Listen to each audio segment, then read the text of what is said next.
Berapa banyak orang-orang yang hari ini sama dengan kita, masih bernapas, jantungnya masih berdetak, darahnya masih mengalir, tapi mereka masih berkeliaran di tengah jalan, di tengah pasar. Apa yang dicabut Allah dari diri mereka? Yang dicabutnya adalah rasa takut kepada Allah Subhanahu wa ta'ala. Kalau ada orang yang mengatakan nikmat sehat disyukuri, betul. Tapi kalau sehat tanpa rasa takut, dia hanya akan semakin menambah azab di hadapan Allah Subhanahu wa ta'ala.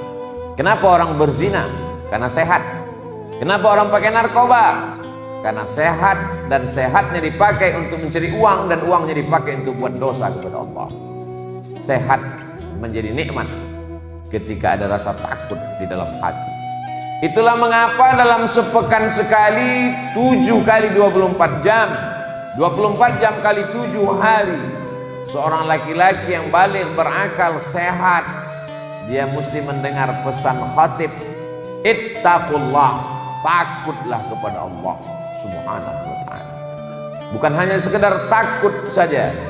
Ya ayyuhalladzina amanu, wahai orang yang percaya bahwa Allah itu ada, hai orang yang percaya bahwa dia akan mati menghadap Allah, ittaqullah, takutlah kepada Allah haqqa tuqatih, sebenar-benar takut, wala tamutunna, jangan mati illa wa antum muslimun, kecuali matinya dalam keadaan bersyahadat asyhadu an la ilaha illallah wa asyhadu anna muhammadan rasulullah. Sehat sudah, takutnya masih ada, dalam keadaan muslim, ayah muslim, ibu muslimah, tinggal di negeri mayoritas muslim, nikmat terbesar. Kita tidak pernah mensyukurinya karena kita tidak pernah memikirkannya. Kita tidak menganggap kaki ini nikmat karena setiap kali ingin melangkah tidak ada penghalang.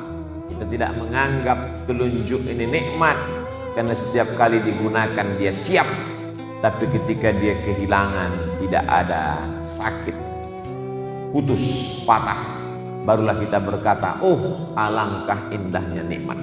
Jangan sampai setelah dicabut Allah Subhanahu wa ta'ala, di dalam ruang ICU di rumah sakit yang penuh dengan kemewahan, ramai orang datang menjenguk, tapi mata tak dapat lagi melihat, suara masih terdengar-dengar sayu, hayya 'alas salat.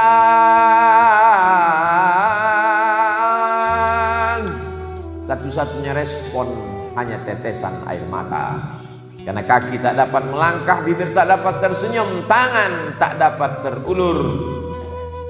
Detik-detik kematian, malaikat maut akan datang mencabut nyawa. Mana orang kaya, mana orang yang berkuasa, dunia hanya senda gurau dan permainan. Semua permainan pasti akan berakhir. Tidak ada pesta yang tak berakhir, tidak ada kemewahan yang tidak akan selesai.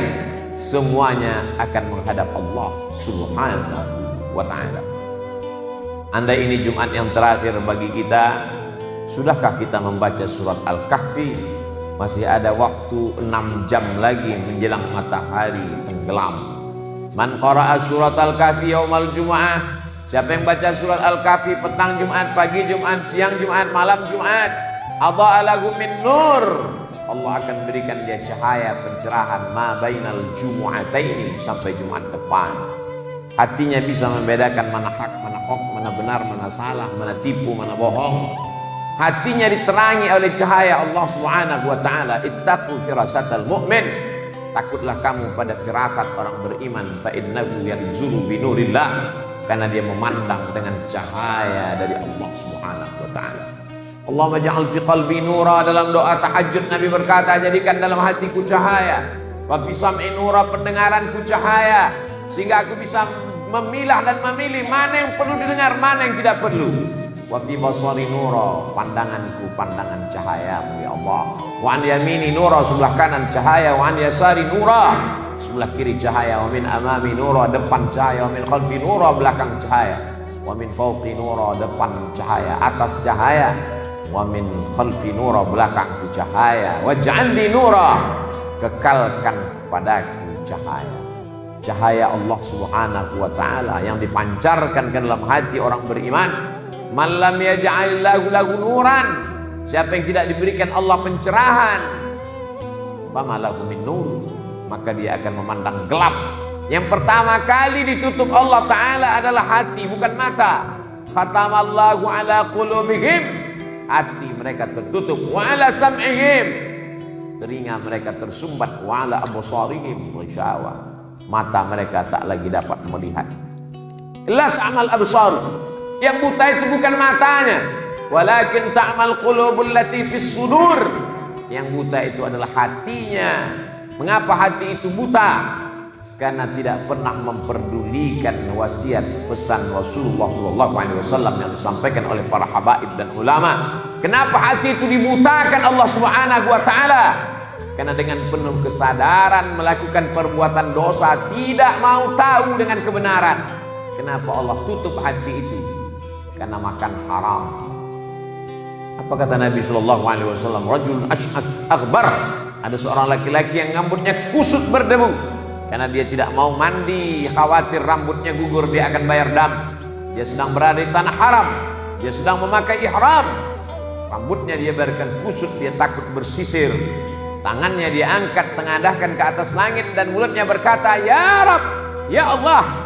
Tapi Allah tak kabulkan doanya. Mat'amuhu haram, makanannya haram. Mashrabuhu haram, minumannya haram. Mungkinkah jamaah haji, jamaah umrah memakan makanan haram, meminum minuman haram? Tidak mungkin. Makanannya pasti halal, minumannya pasti halal, tapi dibeli, diusahakan dengan uang yang haram. Mat'amuhu haram, makanannya haram. Mashrabuhu haram, minumannya haram. Malbasuhu haram, pakaiannya, kendaraannya pun dibeli dari yang haram. Rumahnya dibuat dari barang haram. Anna yustajabu lah. Apakah mungkin doa-doanya dikabulkan Allah Subhanahu wa Ta'ala?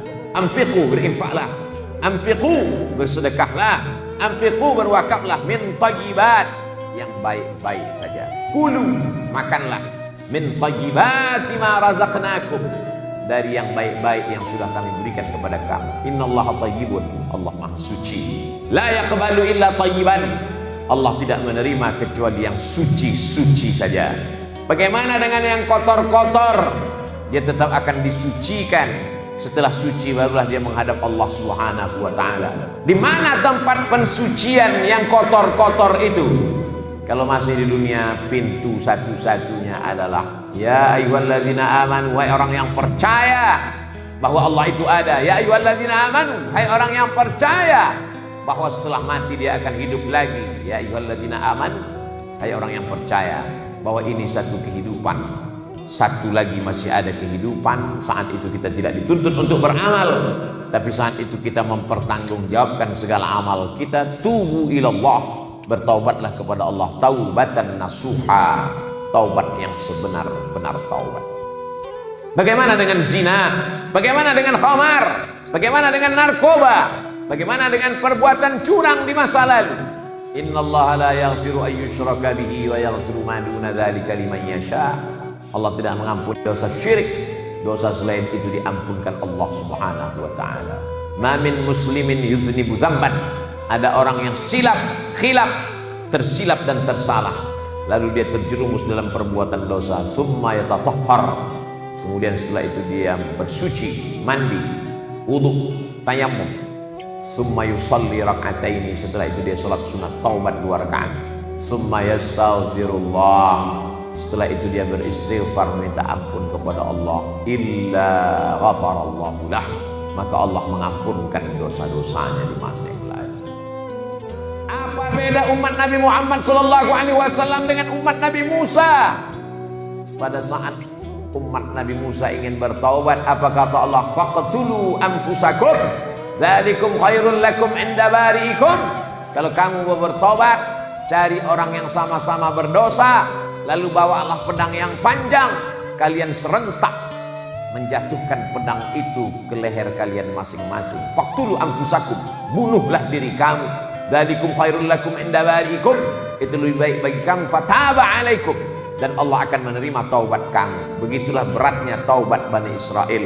Ada orang pezina, ada peminum khamar, ada pelaku maksiat dan dosa ingin bertobat, maka mesti mencari satu lagi yang juga pelaku dosa, masing-masing menghunuskan pedangnya, serentak mereka jatuhkan mati bersama, barulah tobatnya diterima Allah. Barakat Nabi Muhammad sallallahu alaihi wasallam. Umurnya boleh jadi lebih pendek, amalnya lebih sedikit, badannya lebih kecil, barakat kemuliaan dia, sayyidul awwalina wal akhirin, sayyidus saqalaini wan nasi ajma'in, sayyidul anbiya'i wal mursalin. Maka Nabi Musa pun ingin menjadi umat Nabi Muhammad sallallahu alaihi wasallam. Lau kana Musa hayyan. Datang Umar bin Khattab, Amirul Mukminin, membawa lembaran Taurat. Nabi bertanya, "Apa itu Umar?" "Ini lembaran Taurat ya Rasulullah." Nabi menarik dan menyobeknya. "Lau kana Musa hayyan ma wasa'ahu illa ayat tabi'ani." Seandainya Musa masih hidup sekarang, dia pasti mengikut aku.